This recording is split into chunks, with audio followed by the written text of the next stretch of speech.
The official trailer for Superman has been out for nearly a week. It has a little over 27 million views already, and nearly 500,000 likes. However, despite the near universal praise that this trailer has been receiving, I've seen a few detractors across social media with some terrible takes. And I thought it would be fun if in today's video we look at some of the worst takes I could find for Superman and really discuss the legitimacy of fan criticism and what is a bad faith take.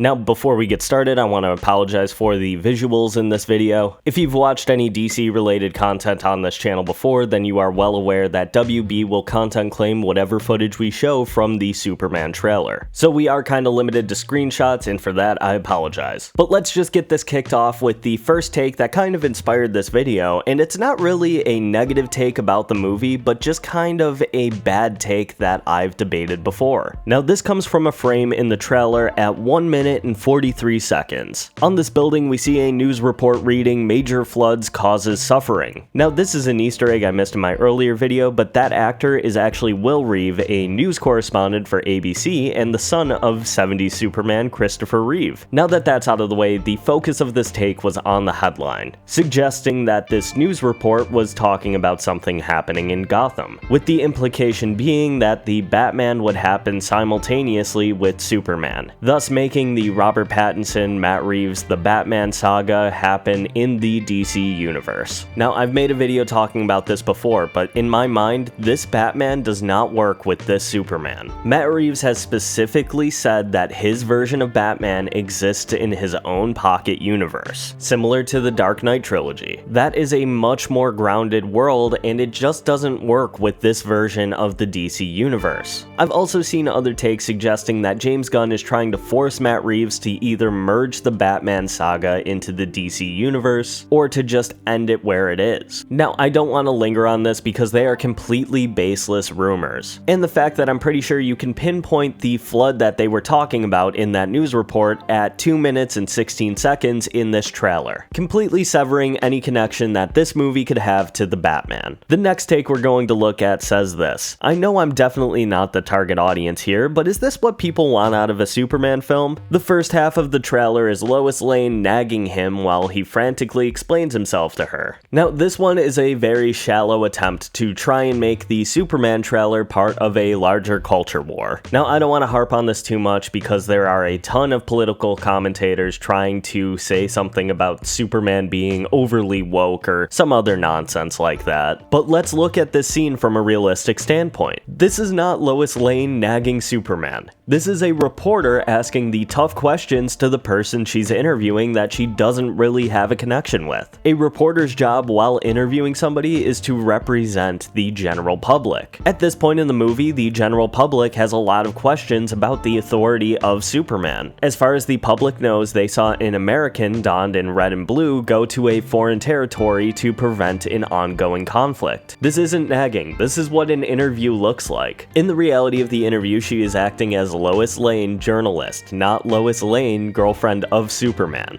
And I have to say something about a lot of these takes being bait. A lot of these are made just to farm engagement by posting some absurd take that somebody had, purely so people would hate on them and correct them, which is a big reason why I'm not showing any of the names of these posts. I don't want to give any of these people any attention, especially not the previous take, but like I said, I just thought it would be a fun thing to talk about. Our next take says this: "This woman would be absolutely dead, by the way, if this wasn't a cartoon of a movie, like Obliterated. She just got hit by a 6'3" bullet." Now, I'm gonna point out the fact that this is a Zack Snyder fan that posted this. I'm not pointing this out because I hate Zack Snyder or dislike everything he did with the DC universe. I'm gonna just say that I like Man of Steel. I think it's an alright movie. I didn't really like Batman v Superman, but I feel like it has its moments. And the Snyder cut of the Justice League is alright. With that out of the way, I'm pointing out this person's specific fandom for Zack Snyder here, because for whatever reason, a lot of the fans of the Snyderverse are personally insulted by this version of Superman. First of all, I want to highlight that comment about this being a cartoon of a movie. This is a superhero movie. Suspension of disbelief is a part of watching something that involves heroes that fly and punch giant monsters. The replies have a bunch of people using different scenes from Man of Steel or Batman v Superman to say that this is kind of a pointless argument, but the best response honestly comes from a Grant Morrison quote. Kids understand that real crabs don't sing like the ones in The Little Mermaid, but you give an adult fiction and the adult starts asking really fucking dumb questions like, how does Superman fly? How do those I-beams work? Who pumps the Batmobile's tires? It's a fucking made up story, you idiot. Nobody pumps the tires. Continuing our discussion of Zack Snyder fans hating on Superman, this next take says, let's be honest, people are watching this Superman more despite Zack Snyder fans, not because they suddenly love James Gunn, which honestly is just a really weird take. This comes from a very chronically online mindset to think that the general public is going to see a Superman movie to spite the guy who made a Superman movie a decade ago, not because they want to spend 2.5 hours seeing a movie that they're interested in. It's so weird to create these rivalries between James Gunn and Zack Snyder. Zack Snyder's directorial debut was from a screenplay written by James Gunn after all, and Zack Snyder has spoken highly of James Gunn as early as January. Our next take is centered on Guy Gardner's Green Lantern, specifically the scene where we see his powers on full display and he flicks away a truck. The post that has over 12,000 likes from the last time I checked, saying this is literally not how a Green Lantern works. Constructs doesn't just appear from thin air. All I have to say to this is open up any Green Lantern comic ever. Even watch any scene from the 2011 Green Lantern movie. I'm willing to bet that this person's only exposure to Green Lantern was in Zack Snyder's Justice League. Their basis for what Green Lantern's powers are come from a 30-second clip in a 4-hour-long movie. It's just so clear that a majority of these takes are not coming from fans of the DC Comics universe. They are coming from political commentators, Zack Snyder fans, and anybody trying to hate on superhero media. But let's wrap up this video with one final take that I've seen from a few different places. And this complaint doesn't come from any of the factions that we've talked about previously in this video. It instead comes from film Twitter. Now, I've complained a lot about film Twitter in the past. They are movie fans who don't have a background in any kind of film production or even have a knowledge of film production, but they have a lot of very strong opinions regarding the production of certain movies. This main complaint comes from the fact that Superman will share the same cinematographer, costume designer, and editor as The Flash. Now, I haven't really talked about my opinions on The Flash on this channel that much before. I have only seen the movie once when it was in theaters, and I remember liking it until the ending. But ultimately, the problems I have with that movie are not with the costume design, the editing, or the cinematography. It comes from the third act kind of falling apart on itself and the ghoulish special effects used for the final sequence. Now, there isn't a single person who works in film that doesn't have some kind of bad mark on their filmography. It happens. Film is a collaborative process and sometimes things just don't work out. But if we're going to criticize James Gunn for selecting a cinematographer who worked on one movie in the last couple of years, let's look at some other movies that they've worked on. In addition to working on The Flash in 2023, they also made Guardians of the Galaxy Volume 3, and they'd previously worked with James Gunn on The Suicide Squad and Guardians Volume 2. So I can understand why you would pick the same cinematographer as some of the other beautifully shot movies he's made previously. The editor of the movie also has various highs and lows in their filmography, and the costume designer has been nominated for a few Academy Awards, having recently done some MCU movies, The Suicide Squad, and the recent Guardians of the Galaxy movies. So I guess my main point with saying this is just because somebody has a bad mark on their filmography doesn't mean that they should be blacklisted from the entire industry and never work on another one of these movies again. But I think that's gonna do it for this video. Let me know in the comments below what you think. Let me know any bad takes that you've seen floating around the internet,